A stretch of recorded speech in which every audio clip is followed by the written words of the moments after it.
Saudara-saudara sekalian, kita mencermati tata kelola pemerintahan saat ini tidak berjalan dengan baik. Banyak program pemerintah yang dilakukan gerusa-gerusu, terburu-buru, dan kurang perhitungan. Betul? Makanya orang yang nggak pernah di pemerintahan itu gak usah banyak omong. Tidak gampang mengerjakan. Anda kan sudah merasakan sebagai bupati sama gubernur. Ngomong kritik gampang aja, lu masuk di dalam baru tahu. Ya. Kalau lu kerja main-main ya ketangkap orang OTT itu kau. Indonesia sejak dulu kala tetap dipuja-puja bangsa.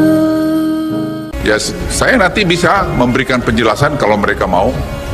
Negara-negara maju itu, saya akan jelaskan. Saya jelaskan panjang lebar sama tim IMF itu. Mereka akhirnya mengatakan kami paham bahwa negara Indonesia ini bukan negara ecek-ecek. Saya bilang we are a great country. Jadi kalian jangan pernah macam-macam sama kami. Mungkin 20 tahun, 10 tahun yang lalu kalian bisa lihat kami atau you guys look down Indonesia. Today you cannot do it. Kami sudah buktikan bagaimana kami nanganin COVID-19. Menyangkut hilirisasi, tidak semua negara di dunia ini, terutama negara-negara maju itu, ikhlas melihat negara-negara berkembang yang mempunyai sumber daya alam itu maju. Apa buktinya? Contoh katakanlah kita kemarin di nikel. Nikel, kita menyetop ekspor nikel itu tidak hanya dilihat pada konteks bagaimana memberikan nilai tambah, tapi ini adalah kepedulian Indonesia dalam mewujudkan SDGs. Dan banyak negara dunia yang bicara mengenai ini. Kemarin hari Jumat lalu dari IMF datang ke kantor saya mempertanyakan mengenai kenapa kita larang ekspor raw material itu atau critical mineral itu. Saya sampaikan pada mereka, lihat, saya bilang, kalian di negara-negara maju itu selalu melihat negara berkembang itu seperti di bawah aja. Lah kalau kami tidak mempunyai nilai tambah ini, kapan kami nikmatin? Kapan rakyat kami, rakyat Indonesia di pedesaan itu, di Indonesia Timur akan ada seperti sekarang ini setelah 7 tahun, 8 tahun ini? Itu karena hilirisasi. Pak Luhut Binsar Panjaitan dan Bahlil ungkap keberanian Pak Jokowi untuk tetap melakukan hilirisasi meski digugat WTO. Ini dilakukan demi masa depan Indonesia agar jadi negara maju. Dia bilang kami stakeholder daripada IMF itu mempertanyakan. Ketika kita menyetop ekspor boksit, maka negara lain mempunyai hak untuk membawa kita ke WTO. Monggo aja, nggak apa-apa. Kita kan negara demokrasi. Kewajiban kita adalah untuk memberikan klarifikasi jawaban terhadap gugatan mereka. Kan nggak apa-apa juga. Dia meyakini dengan jalannya, kita meyakini dengan nikel yang dulu ramai waktu kita stop 3 tahun yang lalu. Datang ke saya banyak sekali, termasuk yang dari Kadin juga banyak. Pak, ini kita belum siap, belum. Kalau saya nunggu siap kapan? Kapan? Udah nggak ada siap atau nggak siap, stop. Kita dibawa ke gugat di WTO, silakan gugat juga, nggak ada masalah.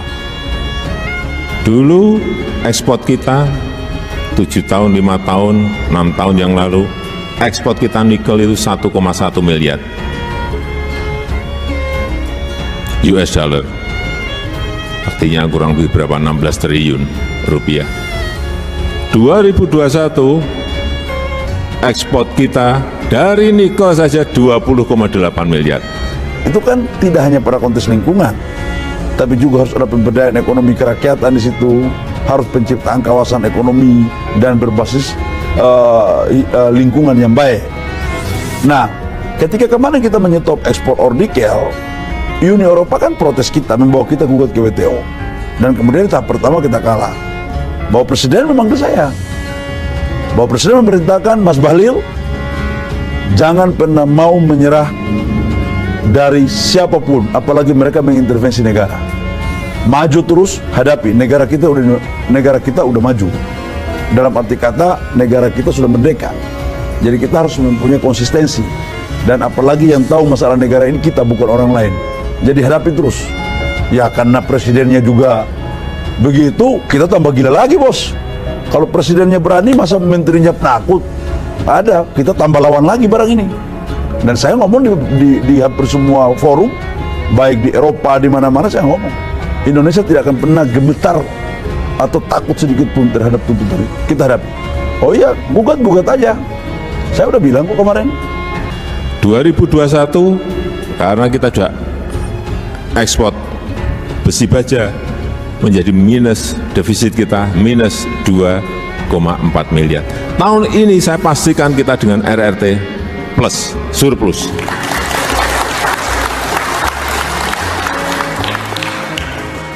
Ini tolong ditarik ke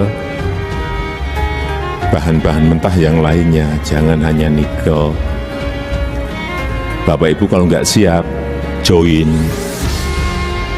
cari partner. Mudah sekali sekarang Indonesia ini, tanya Pak Ketua Kadin, berbondong-bondong harian itu. Ya, orang datang ingin investasi, ya itu ajak aja, entah dari Korea, entah dari Jepang, entah dari RRT, entah dari Eropa. Karena apa? Takut semuanya bahwa ekspor raw material kita akan kita hentikan.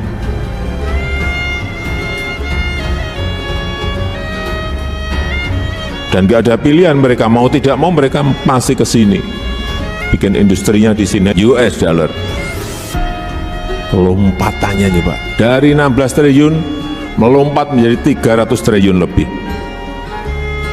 306 triliun. Ini yang kita semuanya harus sadar.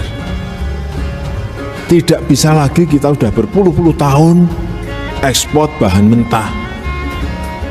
Ini jangan kaget, ini saya sampaikan dan sudah berulang-ulang kali saya sampaikan. Jangan kaget nanti saya stop boksit, jangan kaget nanti saya stop tembaga, jangan kaget nanti saya stop timah, jangan kaget nanti saya stop yang biasanya kita ekspornya raw material. Enggak, karena nikel ini nanti pada akhirnya kurang lebih mungkin 35 sampai 40 miliar US dollar kita dari sini, karena turunan-turunannya belum rampung.